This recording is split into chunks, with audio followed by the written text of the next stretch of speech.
Now, rainfed agriculture is about variability. I mean, variability of rainfall, yes, but also massive variability and diversity within these ecosystems. The kind of soil, availability of water, livestock. So all of these interconnected aspects kind of lead them to develop a certain practice that is particular to the land on which they operate. And in India, if you see, rainfed area forms the middle part of the whole country and pockets in other states.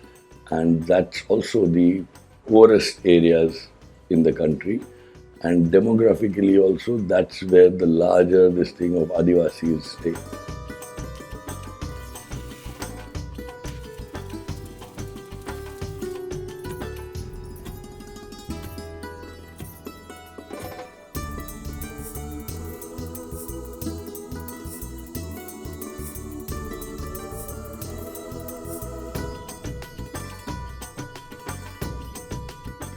We're saying that each farmer in rainfed agriculture systems, again, given the kind of diversity of their soil systems, of the crop and livestock choices that they have, they're all making policies on a daily basis. They're making their own decisions with their goals, with the kind of variability and stresses that they face.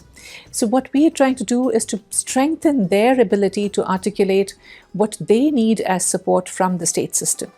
So we're talking about a knowledge policy practice continuum in rainfed agriculture systems that can actually strengthen existing, knowledge policy practice capacities. You need good public investments with decentralized knowledge policy practice relationships in place. And you would save on all these subsidies. But most importantly, you would actually generate millions of jobs.